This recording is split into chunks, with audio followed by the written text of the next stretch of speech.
Welcome to CLC judicial. यह Bihar J mock interview का part 4 है। इससे पहले के भी पार्ट आप जरूर देखिएगा।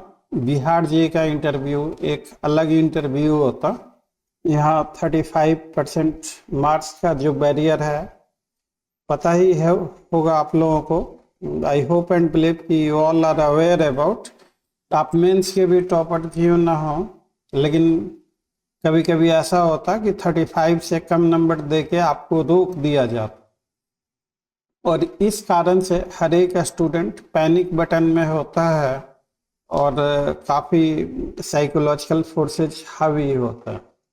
हम लोगों ने इस इंटरव्यू को 2 पार्ट में, फॉर्मल और इनफॉर्मल पार्ट में, जैसे कि आप जज क्यों बनना चाहते, इंट्रोड्यूस योरसेल्फ, आपने एलएलबी कैरियर क्यों प्रेफर किया, लॉ कैरियर क्यों प्रेफर किया, आप अगर दूसरे स्टेट के हैं, कल को आपका होम स्टेट में सिलेक्शन हो जाएगा तो आप यहाँ छोड़ के चले जाएंगे। ऐसे तमाम तरह के क्वेश्चंस होते हैं इनफॉर्मल पार्ट में। अक्सर बच्चे लोग इनफॉर्मल पार्ट को इग्नोर कर देते और आपका इंटरव्यू शुरू ही होता है इनफॉर्मल पार्ट से। जैसे ही आप इंटर करेंगे इंटरव्यू रूम में, तो ऐसे ही पहला ही क्वेश्चन होता है इंट्रोड्यूस योरसेल्फ, या अभी आप फिलहाल क्या कर रहे हैं। ऐसे आपका this is how your interview begins. Informal part में ही मोर और लेस डिसाइड हो जाता है कि आपको क्या नंबर मिले। उसके बाद फॉर्मल पार्ट, जैसे आईपीसी से, कॉन्स्टी से, आपको CrPC, tort, contract, family law, TPA, इन सारे तमाम सब्जेक्ट से क्वेश्चन होता है। तो बिहार जे का इंटरव्यू बहुत ही सिंपल तरीके से होता, कुछ उसमें डरने वाली बात नहीं है। हम लोगों के पास हर एक पिछले इंटरव्यू में क्या क्वेश्चंस पूछे गए, उनके बेहतरीन से बेहतरीन एक्सीलेंट जवाब क्या होंगे, वो सारे एक्सरसाइज, सारा प्रैक्टिस हम लोग करवाते 1-to-1 सेशन में। हम लोग मॉक इंटरव्यू भी कराते ग्रुप में भी। अब जैसे एक आदमी बता रहा है, बाकी लोग सुन रहे हैं, सुन के भी आप बहुत सारी चीज़ें इम्प्रूव कर सकते हैं। बाकी हम लोगों के चैनल पे बिहार एपीओ मॉक इंटरव्यू के करीब 72-73 वीडियोज हैं, 2-2, 2.5 घंटे की वीडियो। उन वीडियोज को भी एक एक करके देख जाइएगा। इंटरव्यू का बेसिक्स क्या होता है, बेसिक क्वेश्चंस क्या पूछे जाते हैं, किस तरीके से पूछे जाते हैं, और उन क्वेश्चंस का जवाब क्या होता है। अक्सर मैं देखता हूँ कि रैपिड फायर के तौर पे एक तरफा मॉक चलता है। आपसे सवाल पूछे गए, आपने जवाब दिए, आपका जवाब कितना सही कितना गलत है। अगर आपका जवाब उतना अच्छा नहीं है तो फिर अच्छा जवाब क्या होगा, एक्सीलेंट आंसर क्या होगा। तो हम लोग ये सारे सिर्फ सवाल ही नहीं पूछते, उन सवालों के जवाब भी आपको देते। उस जवाब को कैसे बोलना है इस बाबत ट्रेनिंग भी देते। हम लोगों के पास कंप्लीट कि 31st में क्या पूछा गया, 30th में क्या पूछा गया, 29th में, 28 में, 27 में। कुछ क्वेश्चन ऐसे हैं जो हर साल रिपीट होते हैं। यह वीडियो जो है, कल ये सेशन हुआ था, ये पार्ट 4 है। आज भी हम लोगों ने आज के लिए टॉपिक तय कर रखा है, कॉन्स्टिट्यूशन से होगा। Constitution, constitutionalism, human right, fundamental right, x post facto law, और ये तमाम तरह की चीज़ें होंगी। देखिए फॉर्मल पार्ट में तो परेशानी होती नहीं, क्योंकि सभी स्टूडेंट मेंस क्वालिफाई किए हुए होते हैं, उनकी सब्जेक्टिव नॉलेज अच्छी होती है। तो इनफॉर्मल पार्ट में अगर आपने लीड ले लिया या अच्छा आपका परफॉर्मेंस है तो आपका सिलेक्शन तय है। फॉर्मल मोर और लेस हर किसी का एक जैसा ही होता। आप हमारे साथ भी मिलकर अपने सपने को साकार कर सकते हैं। हम लोग ये इंटरव्यू का ये बैच पूरी तरह से फ्री ऑफ कॉस्ट चला रहे हैं, ऑनलाइन बैच। ये अगर आप हमसे जुड़ना चाहते हैं तो हमारे इस व्हाट्सएप नंबर पे 9262810582, ये 583 गलत लिखा गया है, दिस इज 582। इस नंबर पे आप अपना नाम, बिहार जे इंटरव्यू लिख के हमें व्हाट्सएप कर दीजिए। आपको कुछ औपचारिकताओं के बाद एक फॉर्म फिलअप करना होगा। उस औपचारिकता के बाद आपको इंटरव्यू बैच में जोड़ दिया जाएगा। और उसके अलावा बहुत सारी ऐसी चीज़ें हैं जो सार्वजनिक तौर पे हम लोग यूट्यूब पे पोस्ट नहीं कर सकते। वो हमारे स्टूडेंट के लिए वो सारी चीज़ें रिजर्व होती हैं, जैसे क्वेश्चन बैंक हो गया, क्या पूछा गया, उसका जवाब क्या होगा। अब यूनिफॉर्म आंसर, अब मान लीजिए कि कोई स्टूडेंट पुराना स्टूडेंट है, काफ़ी दिन हो गए एलएलबी पास किए हुए, तो उसका आंसर कुछ अलग हो सकता है, जो फ्रेशर है उसका आंसर कुछ अलग हो सकता है। तो कोई ऐसा सवाल नहीं बना जिसका माकूल जवाब नहीं, हर सवाल के बेहतरीन से बेहतरीन जवाब होते हैं। आपको अपने ऊपर साइकोलॉजिकल फोर्सेज को हावी नहीं होने देना है। अगर साइकोलॉजिकल फोर्सेज हावी होंगे तो फिर वो आपके पर्सनालिटी का एक निगेटिव फैक्टर होता। जो लोग आपका इंटरव्यू ले रहे हैं वो काफ़ी एक्सपीरियंस और काफ़ी सीनियर लोग होते हैं। उनके सामने अगर आप झूठी सच्ची कहानी बनाते या ट्रूथफुल नहीं हैं, और अगर आपको की वो झूठी सच्ची कहानी पकड़ी जाती है तो फिर रिएक्शन भी होता है। इसी कारण से 34 से भी कम नंबर आपको दे के डिसक्वालीफाई कर दिया जाता। 34 से कम नंबर देने का मतलब है कि इस साल आपका करियर खराब, आप बाहर हो गए, अब फिर से तैयारी कीजिए। ये बीपीएससी को भी पता है कि 35 से अगर कम नंबर दिए जाएंगे तो आप बाहर होंगे। लेकिन उसके बावजूद भी आप ये भी मत भूलिए कि बीपीएससी को किसी से कोई व्यक्तिगत रंजिश नहीं है। आखिर 35 से कम दिया जाता है तो उसके पीछे कुछ ना कुछ वजह जरूर रहती है। हम लोग उन सारे चीज़ों पे 1-to-1 सेशन पे इंडिविजुअली चर्चा करते हैं, आपको ट्रेनिंग देते हैं। और आइए हम लोग पार्ट 4 लाइव क्लास रिकॉर्डिंग को देखते हैं। अगर आप इंटरव्यू दे रहे हैं या उसकी तैयारी कर रहे हैं तो हमारे साथ मिलकर अपने सपने को साकार कीजिए।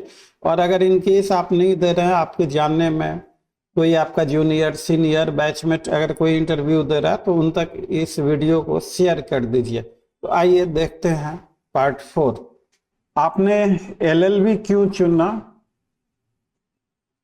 तो एलएलबी चुनने का कोई ऐसा मकसद नहीं था। मैं बस 12th के बाद कुछ ऐसा करना चाहती थी जिससे मुझे हायर स्टडी का मौका मिले। और कुछ दिनों महीनों के बाद क्लैट एग्जाम होने वाला था तो मैंने सोचा कि this would be a best opportunity for me.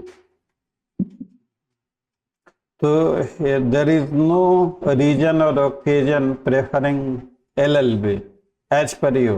Yes, sir. As such, I had no reason to join LLB. I just wanted to study further. So why LLB only? You would have opted for other subject also. तो मैं जिस जगह से आती हूँ वहाँ पे लड़कियों को पढ़ने का बहुत मौका नहीं मिलता है। मैं काको जहानाबाद से हूँ, काफी छोटा सा गांव है वो। और मुझे लगा कि ये अगले 2 महीने में जब फ्लैट होने वाला था तो मैंने सोचा कि मैं किसी और चीज पे इंतजार ना करूँ और ये एक अच्छा मौका है और ये एक अच्छा कोर्स है, मैं ही ज्वाइन करूँ, तो मैंने ज्वाइन कर लिया। तो ठीक है, आपने बिल्कुल अपनी चीजें नेचुरल बताई है और बिल्कुल आप ट्रूथफुल हैं। लेकिन इसमें थोड़ा सा इम्प्रूवमेंट करना है, इसको बोलने के तौर तरीके में।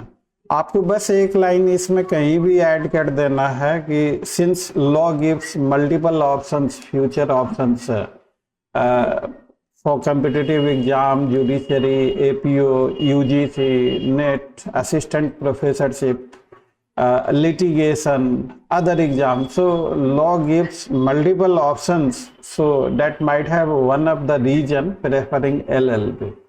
आपने जवाब बिल्कुल सही दिया। देखिए, हमारी खासियत ये है, सभी बच्चे लोग जिन्हें इंटरव्यू देना, लाइक देवाशीष, जितने भी बच्चे लोग हैं, प्रमोद, राघवेंद्र, रामप्रीत, रवि रोशन, शिवम, तो आप सभी लोग देखिए, एक पैनिक बटन जरूर होता बिहार में।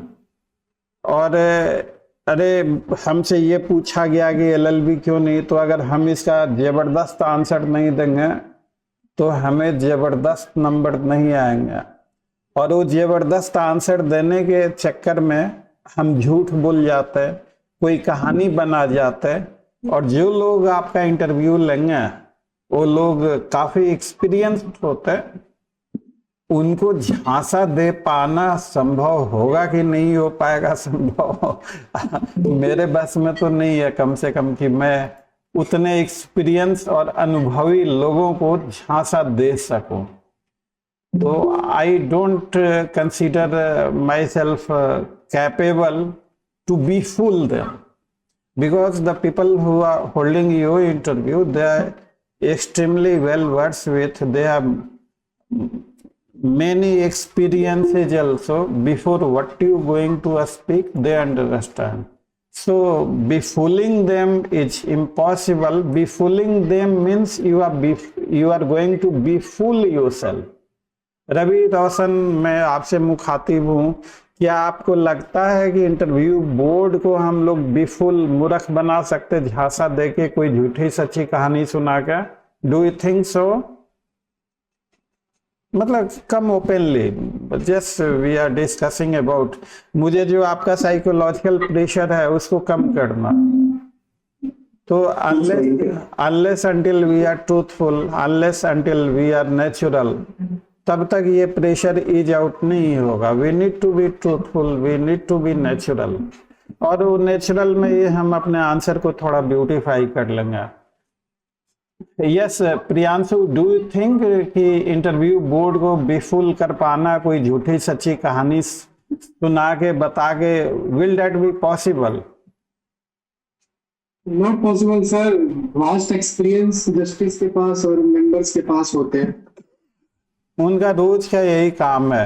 होता क्या है ना कि देखिए, just for information sharing I let you know, ये जितने polygraph test, narco test, brain mapping test, lie detector test, तो होता क्या है कि नेचुरल चीज़ें अगर हम सच बोलते हैं तो हमारे माइंड को काम नहीं करना पड़ता, लेकिन हम सच छुपाते हैं, झूठ बोलते हैं तो हमारे बॉडी और माइंड को एक्स्ट्रा वर्क करना पड़ता है। ये एक्स्ट्रा वर्क मशीनों के द्वारा polygraph test, lie detector test से डिटेक्ट किया जाता है, और उनका एक्सपीरियंस इतना होता है कि वो आपके चेहरे के हाव भाव, फेशियल एक्सप्रेशन और बॉडी लैंग्वेज से उस सेकंड भी नहीं लगेगा, समझ जाएंगे कि वेदर यू आर ट्रूथफुल और नॉट ट्रूथफुल। तो the moment they come to know that you are not truthful, एक सेकेंड, एक अर्जेंट कॉल है, सारा ज्वाइन करो ना क्लास को। क्लास मुझे लिंक नहीं आया सर। टारगेट बैच में लिंक आया है, मैं आपको अलग से व्हाट्सएप पे भेज देता हूँ। टारगेट बैच में लिंक है, आप देखोगे तब ना, या तो टेलीग्राम आपका ऑन नहीं होगा। जस्ट मैं आपको अलग से एक लिंक भेज रहा हूँ जी।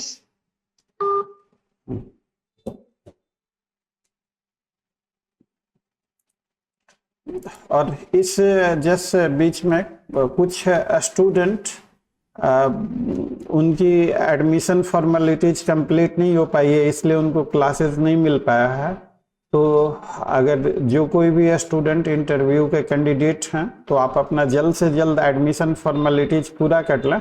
हम लोग एडमिशन क्लोज करने वाले हैं, क्योंकि हम लोगों के पास बहुत सारे स्टूडेंट हैं और हर किसी को 1-to-1 सेशन देना है, तो टाइम प्रेशर है। हम लोग मतलब पॉइंट इज दिस कि हमारे बैचेज फुल हो चुके हैं।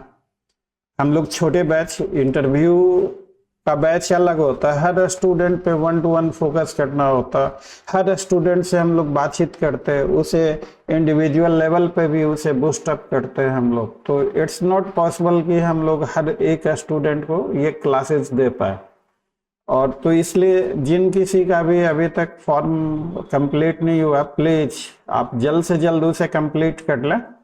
अननेसेसरी में हम लोग अपना समय ना बर्बाद करें। Now coming back to the original issue, तो जो जैसे ही आपके चेहरे के हाव, अगर आपका झूठ पकड़ा गया तो फिर आप पे एक्शन होगा, और आप पे वो एक्शन क्या होगा, 35 से कम आपको दे दिया जाएगा। तो वहां पे झूठ बोलने का बिल्कुल, अगर आप देखते हैं मेरे अपनी लाइफ में ना जाने अनगिनत स्टूडेंट ने इंटरव्यू दिया, बहुत अच्छे अच्छे भी नंबर आए, और कुछ ऐसे भी स्टूडेंट जिन्हें 35 से कम नंबर आए, मुझे यकीन नहीं हुआ कि उनको 35 से भी कम आ सकता।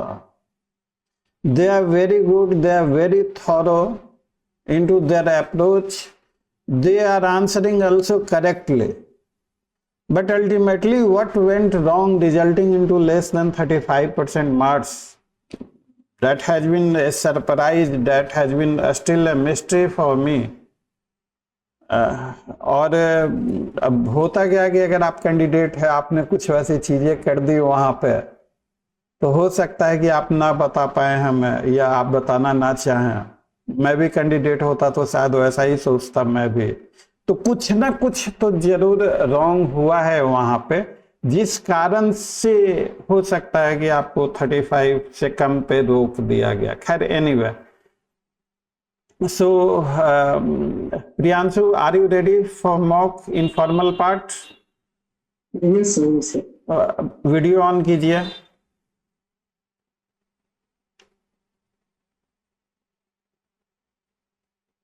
Why did you prefer LLB?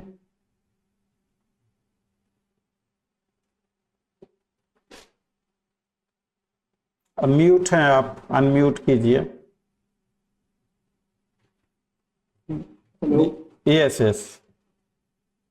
I was preparing for the competitive examination in Delhi. My maternal uncle was in Tisari Court. He was Almer. I was frequently visiting in the court.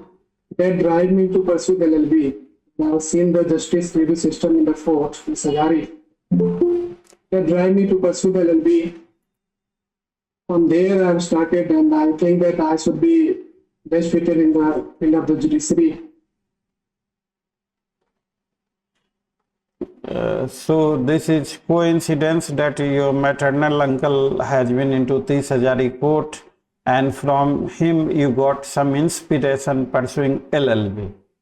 Yes, sir. What is he? He is right now reader. That time he was Almer. So right now he is reader. At that time he was Ahalmat Court clerk. Yes. So did he also give you certain legal tips?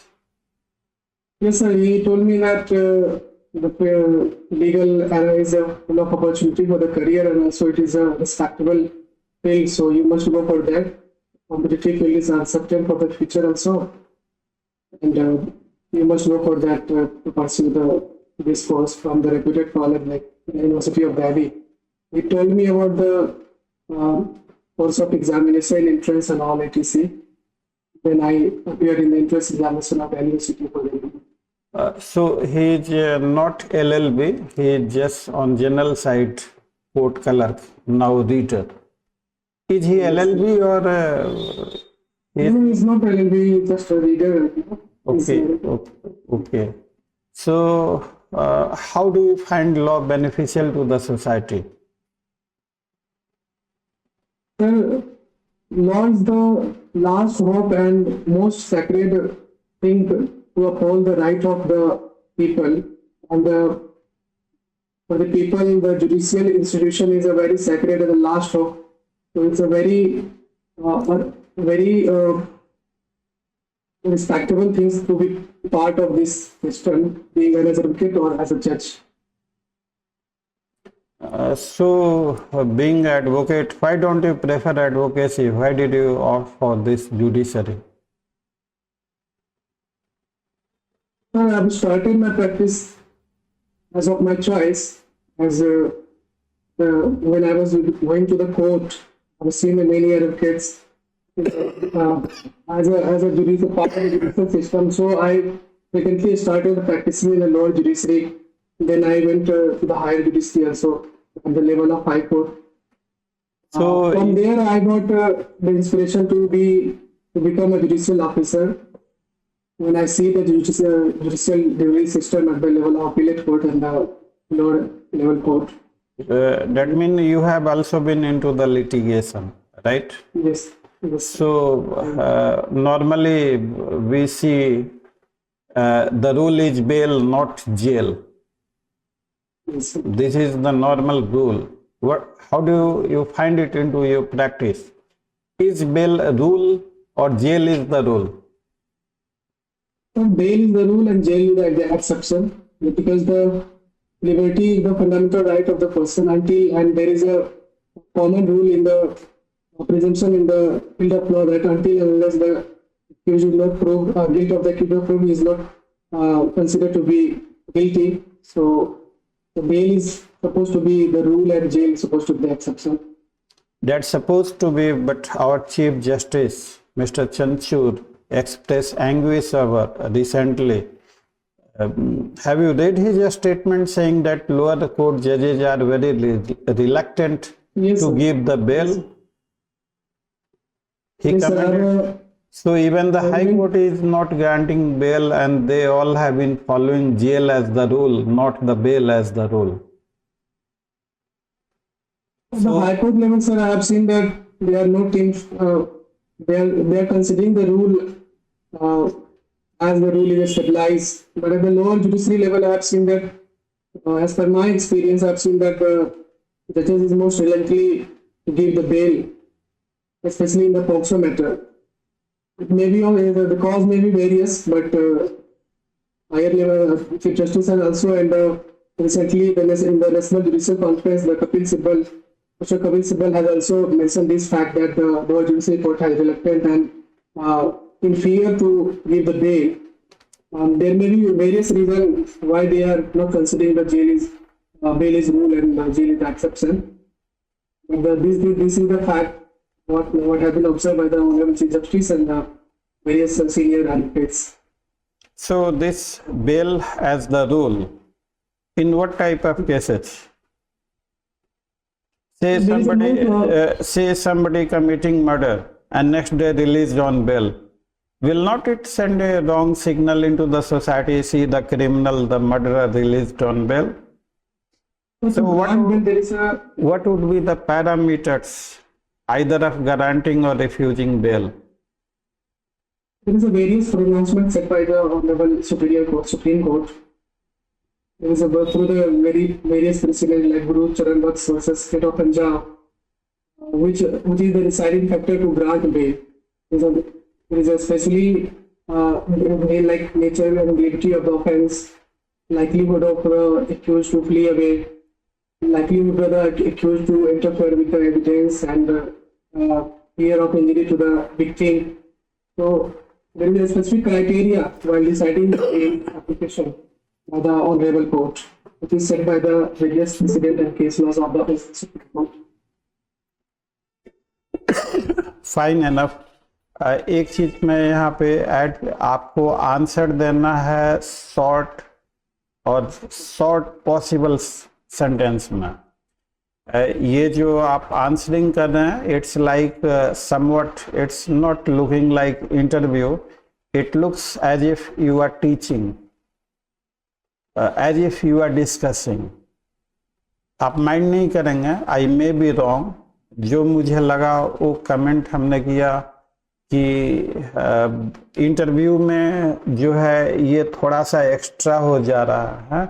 आपको देखिए, मैं पत्थर की लकीर टेढ़ी हो जाए, कल को ये वीडियो आएगा सोशल मीडिया पर, आप लोग इस वीडियो को नोट करके रखिएगा।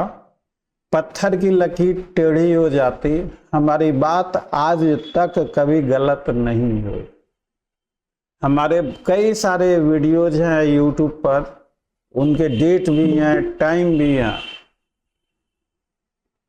और हमने जिन जिन उन वीडियोज में जो जो कहा है अक्षरशः वही साबित होता आया है।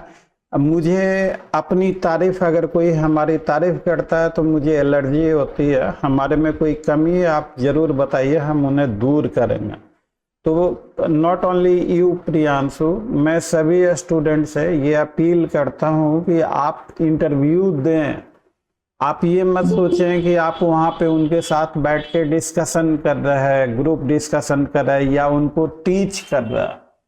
अगर टीच, उनको हम क्या टीच कर पाएंगे, वो इतने उस लेवल से बहुत ऊंचे ओहदे पे होते, एक्सपीरियंस्ड होते, और हम लोग उनके सामने अगर ज़्यादा बोलेंगे तो we are exposing ourself to a danger, और ज़्यादा बोलेंगे ज़्यादा फंसने के चांस होंगे और आपका इंटरव्यू ज़्यादा कॉम्प्लिकेटेड होगा। मैं अपने इस मॉक सेशन में मैं सिर्फ सवाल ही नहीं पूछता, उन सवालों के जवाब भी आपको दूंगा। मैं पहले आपसे पूछ लूं bail is the rule, jail is the exception. तो वन बाय वन राघवेंद्र, अगर आपसे पूछा जाए bail is the rule, jail is the exception, क्या कहना चाहेंगे आप? जी sir, bail is the rule और जेल इज एक्सेप्शन, ये कोर्ट के द्वारा बताया गया सर। और ये इसलिए भी क्योंकि प्राण और देश स्वतंत्रता हमारे अनुच्छेद 21 में वर्णित और सभी अनुच्छेद 21 में वर्णित है bail is the rule, jail is the exception. जी नहीं सर, ये नहीं वर्णित है। वो राइट टू लाइफ के बारे में बताता है कि कोई भी व्यक्ति को अकारण भी कहीं पे अवरोध करके नहीं रखा जा सकता, इतनी लंबी अवधि तक, क्योंकि विचारण की प्रक्रिया बहुत लंबी होती है। और कल को अगर विचारण वो दोष मुक्त हो जाए तो हमारे पास ऐसी कोई मशीनरी नहीं है कि हम उसके जो समय लिया गया है वो उसको वापस कर सके। Farha, this question now goes to you. Bail is the rule, jail is the exception. Yes, sir. बताइए आप। So, it has been reiterated by the Honorable Supreme Court of India on various occasions in various cases that bail is the rule and jail is an exception, saying that the 21 which provides us with right to life and personal liberty, it guarantees us the right to live freely without any burden. And if there is an offense committed by any person which is not that of a severe nature, and in which the releasing of the accused won't hamper the investigation process, and there is no ulterior effect that would that would jeopardize the investigation. In that cases, bail should be the rule. However, due to the scrutiny of senior courts, the lower courts are hesitant in granting the bail, even if the matter is not that serious. And this is what the Honorable Chief Justice of India has been telling in his latest press conference. Sorry, the latest, I think it was a conference of Senate. ये आपको नहीं लगता आपका answer काफी लंबा हो गया? Yes, ये आपको नहीं लगता आपका आंसर ये काफी लंबा हो गया? It's said to be. हाँ, ये थोड़ा सा लंबा हो गया। यस, शिवम शर्मा, ये सवाल आपसे, bail is the rule, jail is the exception. Yes, sir. So bail is the rule and jail is the exception. Actually, sir, the object of bail is to release the accused from proceedings, not from offense. And it's the fourth point after convicting the particular accused on the trial. If the accused is being convicted by the honorable court, then such particular accused should be confined behind the bar. So it is in the interest or actually the court has to the offense. Court is doing nothing but the balancing of interest. At the same time, the societal interest lies in the fact that the particular accused should be behind the bar. But as far as at the same time, individual interest lies in the fact that such particular accused should not be prevented from his individual fundamental rights, right to life, right to freely, right to life, right to liberty, etc. थोड़ा सा लंबा answer है। आप सभी student interview वाला इस question को लिखते जाइएगा। हम लोग इस मॉक के अलावा 1-to-1 सेशन भी देंगे, आपको ट्रेनिंग भी देंगे, बहुत सारी चीज़ें हैं करेंगे। तो उसमें आपको जस्ट मैं एक एक करके कुछ स्टूडेंट से, Devashish, now you tell.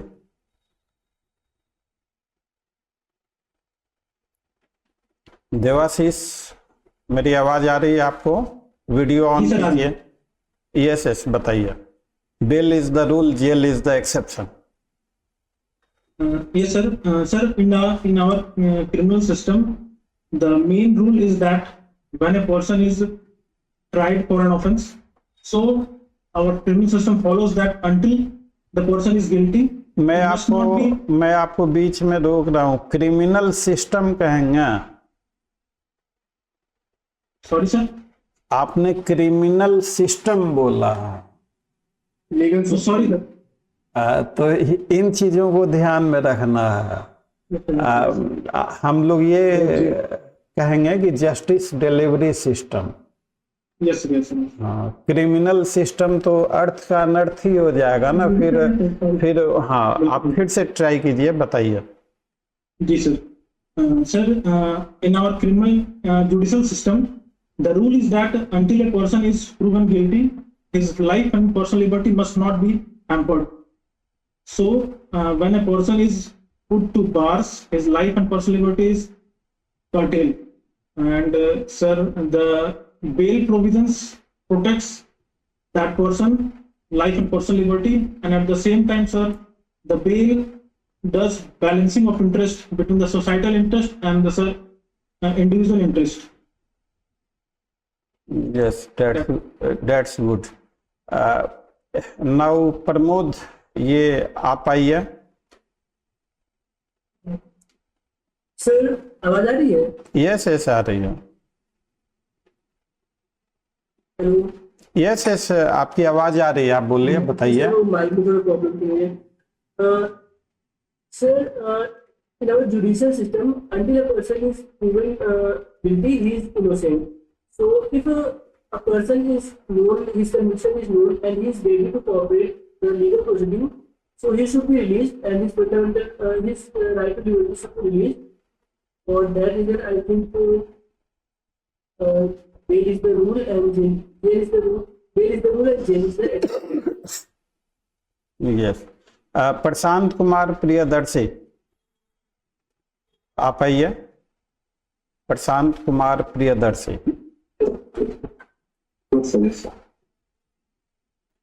Sir, basically, bail is a rule and jail is an exception.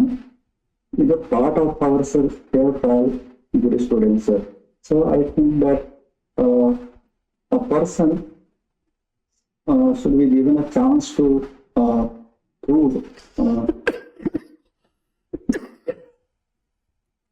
So this is important to establish a fair trial principle, sir. Raghavendra Kumar.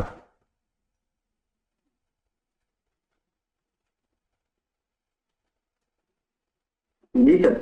अच्छा, आपने जवाब दिया है ना इसका? आपने दिया। रामप्रीत झा।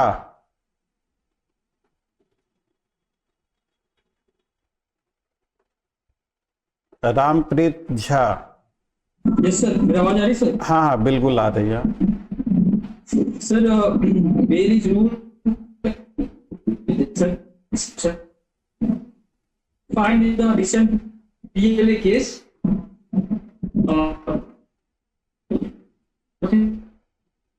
आवाज ब्रेक हो रही है आपकी। ऋतुराज कुमार। Hello sir. हाँ हाँ, आपकी आवाज। Supreme Court is well said in this case. Sir, आवाज आ रही है मेरी? आ रही है। The Supreme Court is well said in the PMLA Act. Hello. Yes yes yes. The Supreme Court is well said in the Prem Prakash versus Union of India case. If any person is in the jail for a long time, for 8-9 months, he has a right to liberty under Article 21, and 21 is above all. The ED officers are imposed the bail in the PMLA Act under Section 45. If a person is in the trial and he did not get is not guilty until he will be in the jail. So Supreme Court refused this line and give bail to that person. Also seen the deputy CM of Delhi, Manish Sisodia. If any person is in the jail for more times, so here bail is a rule and jail is exception. Okay. Rituraj Kumar.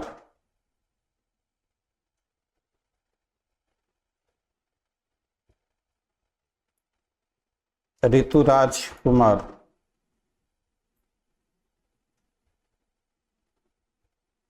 Sara Jabeen. Yes, sir. Good evening, sir. Good evening. Video on कीजिए और बताइए।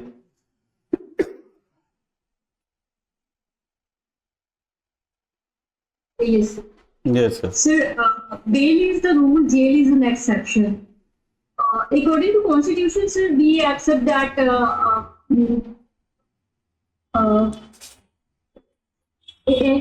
every person is innocent until proven guilty. So, bail must, as initially, until proven guilty, bail initially must delivered due to their liberty and right to life. Yes Sarika. Sir मैं आज video पे नहीं आ पाऊंगी, sir मैं आज audio ही बोल रही हूँ। ठीक है, ऑडियो में ही बोलिए, ऑडियो में ही बोलिए।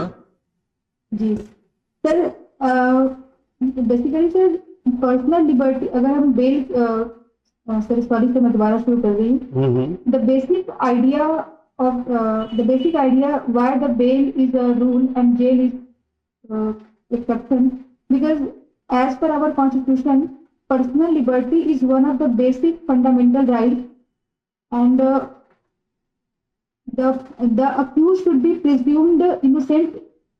The accused should be presumed innocent until proven guilty. So I think, sir, in my opinion, sir, this should be the idea behind why the jail is a exception and bail is a rule. Shivam Sharma. Yes Shivam Sharma ji. अच्छा, आपने जवाब दिया है, दे दिया है। देखिए अभी इसका जवाब मैं आपको हिंट दे रहा हूँ। दो चीजें, दो पॉइंट आपको जरूर रख।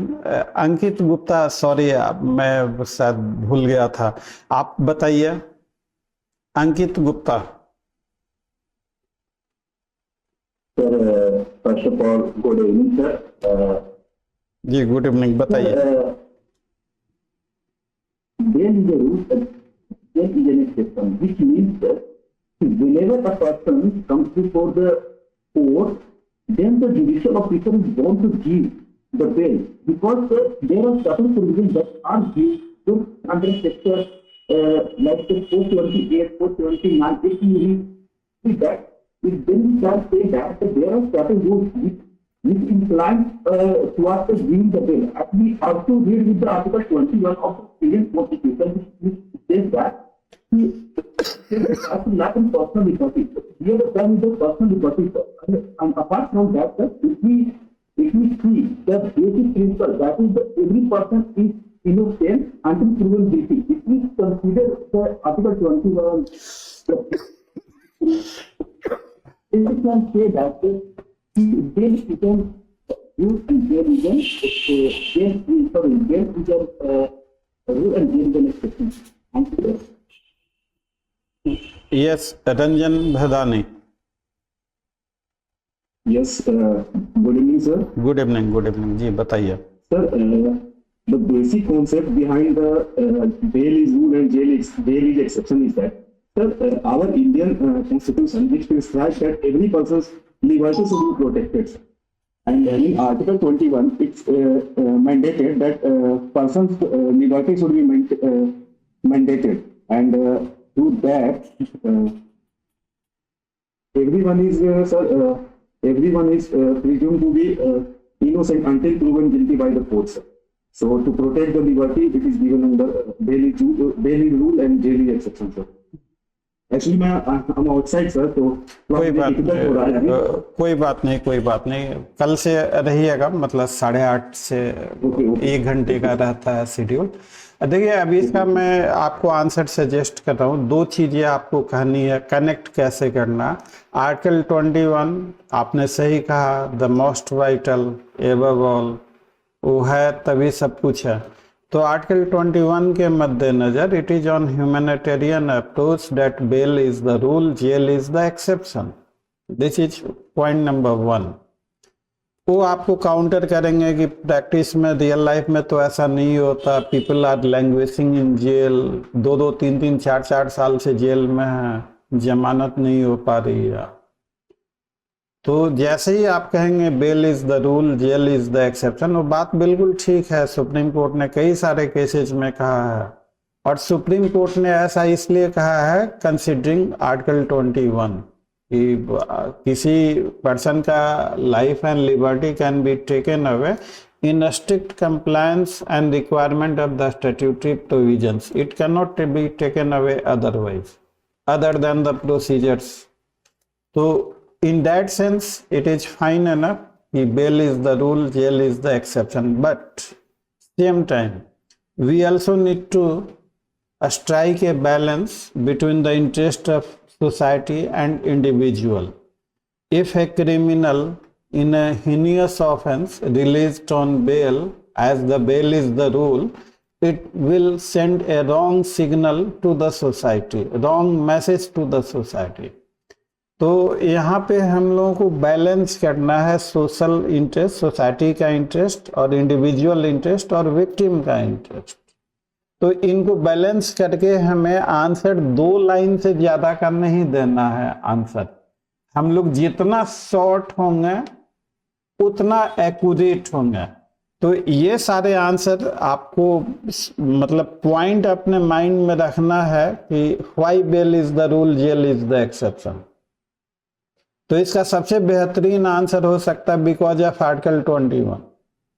अगर सुप्रीम कोर्ट ने कहा है कि bail is the rule, jail is the exception, तो ऐसा नहीं है कि सुप्रीम कोर्ट अपनी मर्जी से जो चाहे कह दे। Supreme Court is also bound by law, Supreme Court is also bound by constitution of this country.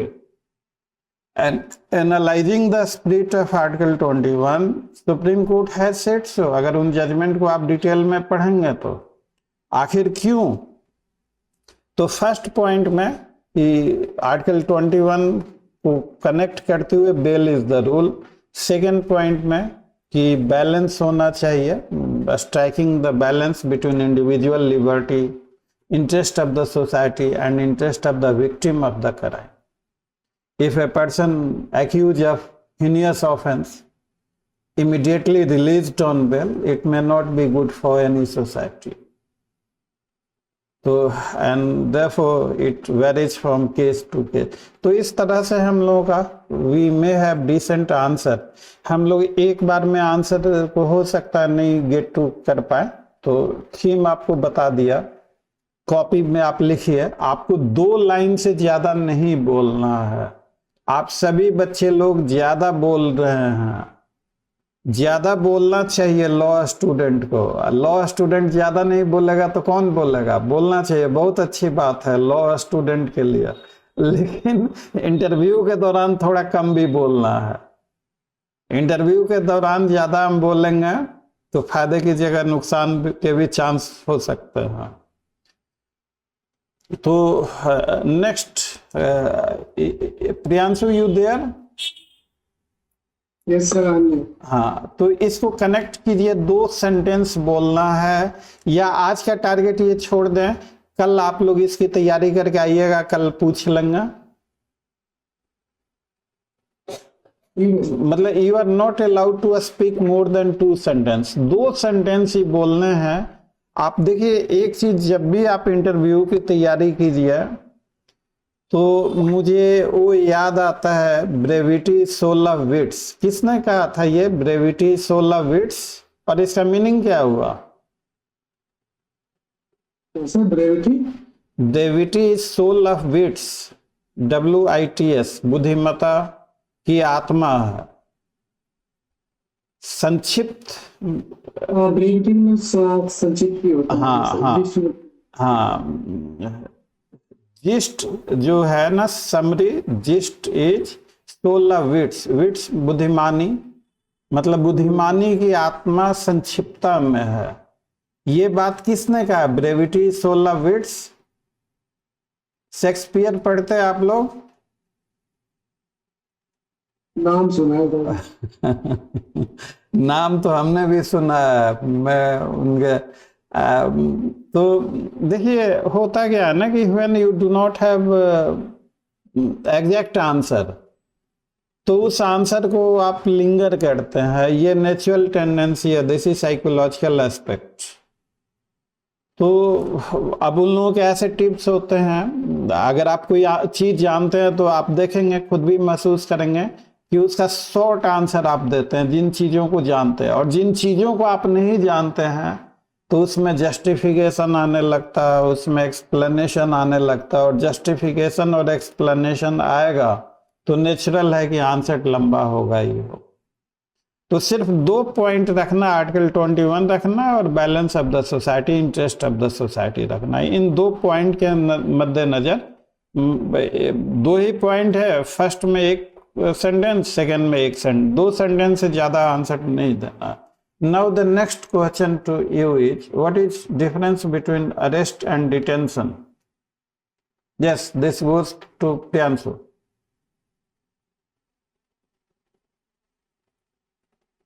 So arrest and difference between arrest and detention. Yes.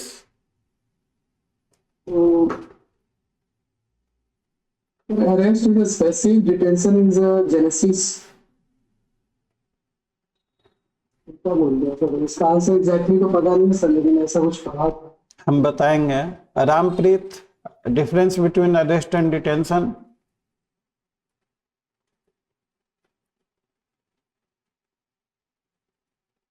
Shivam Sharma?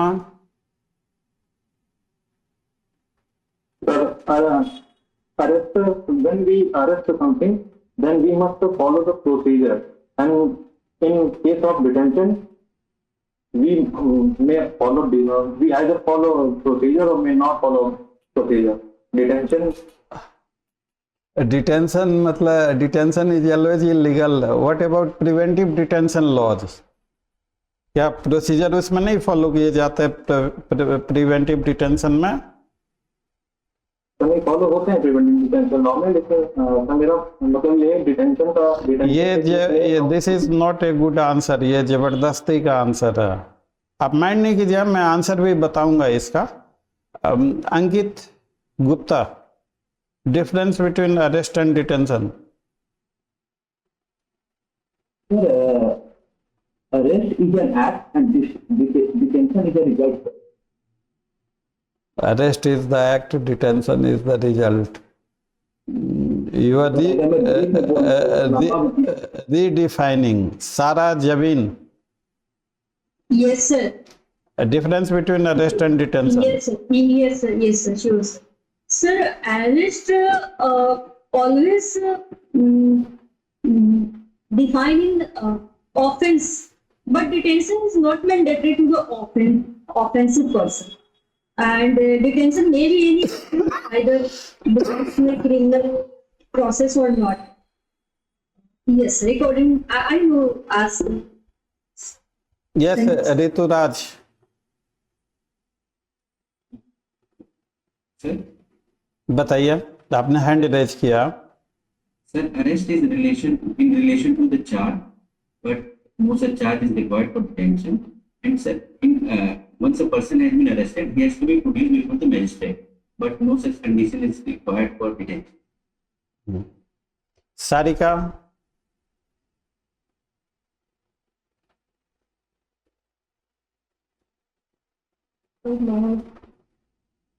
Call ऐसे एग्जैक्ट नहीं कर पा रही हूँ। रंजन भदानी?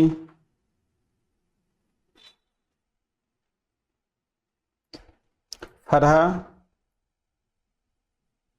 Yes, sir. आप बताना चाहेंगे? The arrest is done in response of a formal charge or complaint, and it follows the procedure. And after arrest, only bail should be there. On the other hand, detention can be made without any formal charge or complaint, and it is mostly for a brief period of time. The Pramod? Sir, in arrest, personal liberty of person is infringed completely, but it is not so in detention. Prashant Kumar Priyadarshi?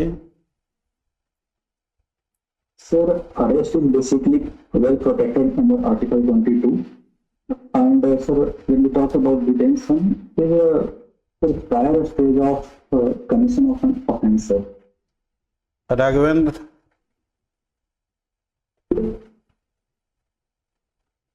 Rampreet, sir arrest किस चीज में है क्या? अच्छा 1 by 1 Raghavendra आप बताइए। राघवेंद्र आप बताइए। अरेस्ट हाँ सर, अरेस्ट किसी लॉ के द्वारा भी हो सकता है और तो विधि के द्वारा किया जा सकता है और बिना किसी और लेकिन डिटेन कोई भी किसी को कर लेता है गैर कानूनी तरीके से। रामप्रीत,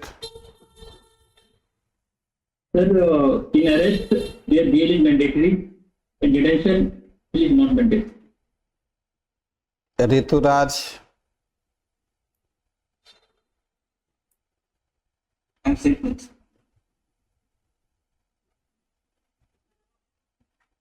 सारिका, जो बोल दिए सर। अच्छा बोल दिया। देवाशीष, सर अरेस्ट एक प्रोसेस है जिसको फॉलो करके किसी पर्सन को कस्टडी में लिया जाता है, वह सर डिटेंशन एक प्रोसेस नहीं फॉलो किया जाता है।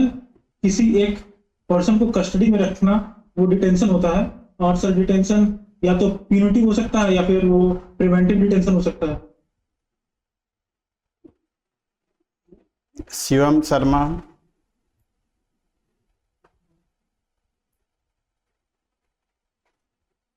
और आप में से कोई और भी जवाब देना चाहेंगे? और मैंने जो बोला था कि in all arrest is species and detention is genesis, in all arrest there is detention but all detention is not arrest. ठीक है, आपका मैं भी इसका जवाब दूंगा। Arrest is always on accusation of crime followed by investigation and trial. क्या ये बात ठीक है? Arrest is yes, arrest is always on accusation of crime. If there is no accusation of crime, there can be no arrest. And if someone is arrested on accusation of crime, there has to be investigation. If evidence sufficient, charge sheet has to be filed, charges are to be framed and followed by trial. अब इतनी सारी चीजों को हमें एक sentence में short में बोलना है। We are not there to teach them, हम लोगों को जवाब देना है एज इंटरव्यू में। तो क्या ये बात ठीक है कि arrest is always on accusation of crime? जी सर ठीक है। This is number 1। Detention, a man may be detained on apprehension of committing crime or in accordance with preventive detention laws. In both, either in arrest or in detention, the individual liberty of the person concerned is taken away. A man, जैसे police ने किसी को detain करके उसका तलाशी लिया, कुछ मिल गया, तो फिर उसे previously it may be detention, later on it may result into arrest. तो ऐसे बहुत सारे अंतर हैं, और in all arrest there may be detention but in all detention there may not be arrest. यही कहा था प्रियांशु आपने? जी सर, जी सर। हाँ, तो ये कुछ हद तक ठीक है आपका कहना, बुरा नहीं। तो ये कुछ ऐसे क्वेश्चंस हैं जो पिछले बिहार के इंटरव्यू में खूब पूछे गए हैं क्वेश्चन, ऑलमोस्ट, मतलब ये viral questions. I have list of viral questions. Accusation of crime बोलेंगे या एक्यूजेशन ऑफ ऑफेंस बोलेंगे? क्योंकि यहाँ क्राइम और ऑफेंस में भी difference. What is difference between crime and offence? Crime sir जिनसे है, ऑफेंस उसका specific. Crime can not be lead to you are correct, you are absolutely correct. There may be a moral crime. Yes sir. There which may is not punishable. Which is not punishable. Offense, the word basically, ये सारी जो चीजें हैं ना, ये बहुत सारे social media पे अनाप शनाप बकवास चलती रहती हैं। हालांकि क्राइम शब्द का इस्तेमाल नहीं किया गया है BNS या BNSS में। जो शब्द का इस्तेमाल किया गया ऑफेंस, कहीं कहीं पे क्राइम शब्द का इस्तेमाल किया गया है, लेकिन ज़्यादा जो शब्द इस्तेमाल किया गया offence, offence is one which is prohibited and punishable by law. Unless a thing is punishable it can not be treated as the offence. अगर आपसे पूछा जाए कि ऑफेंस का डिफिनीशन क्या है, a thing which is prohibited and punishable by law, तो बिल्कुल short definition, accurate, to the point, specific. तो ये खूब पूछा गया हुआ क्वेश्चन है अरेस्ट और डिटेंशन। और शुरुआती दिनों में या मतलब इतने हर साल हमारे यहाँ से बहुत सारे बच्चे लोग इंटरव्यू देते हैं, कई डिफरेंट, तो खासकर बिहार के इंटरव्यू में अरेस्ट और डिटेंशन। अब देखिए, अब इस बार क्या मतलब 29 में भी खूब पूछेगा, 30th में भी पूछेगा, 31st में भी पूछेगा।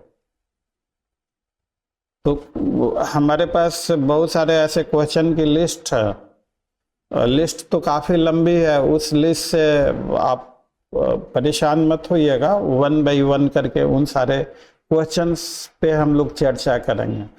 Unless until there is accusation of crime, accusation of crime, a complete sentence, a complete expression, accusation of offense come use होता है। आप कहीं भी पढ़ेंगे या वगैरह देखेंगे तो इट इज मोर और less accusation of crime. Accusation of offence भी कहीं मिलता है पढ़ने को,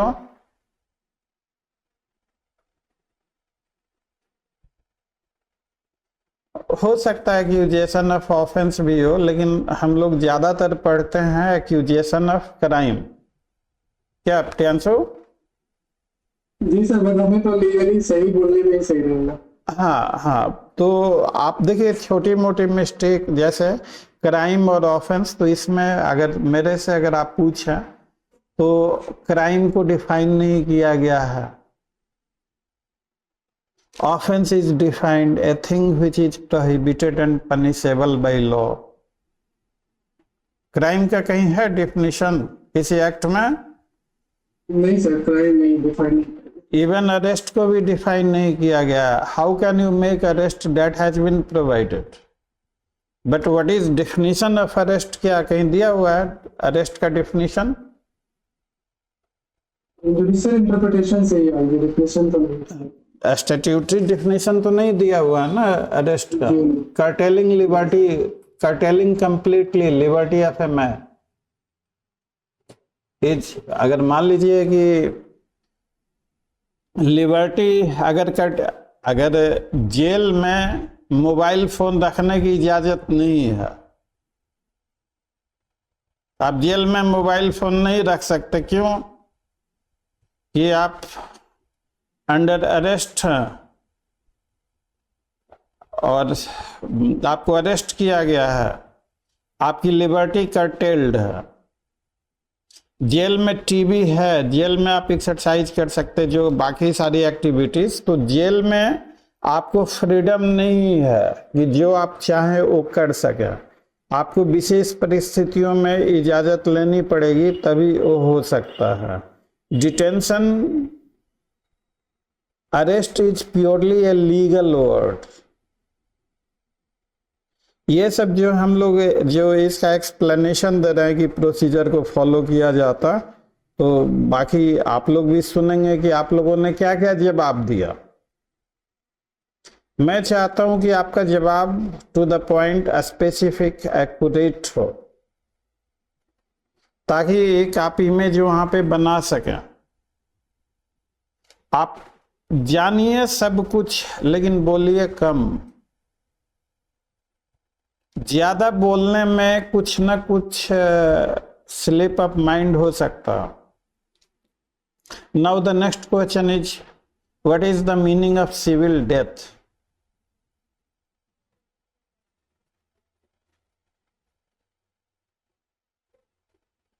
सिविल डेथ किसे कहते हैं? यस रामप्रीत।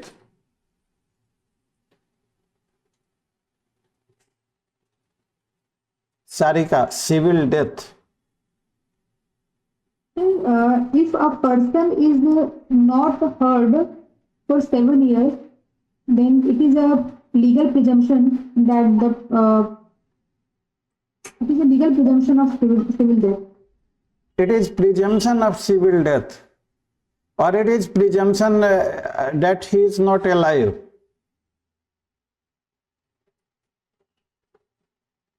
क्या चीज का प्रिजम्पशन है? चेक इट, चेक करके कल हमें बताइएगा क्लास में। Yes Devashish. If a man is not heard of 7 years to whom he is supposed to have been heard, then Presumption of life, sir. As per section 108 of Evidence Act. हाँ, अब वो change हो गया है तो ठीक है, मतलब प्रिजम्पशन ऑफ बीइंग अलाइव और presumption of not being alive वो हो सकता। The question is civil death.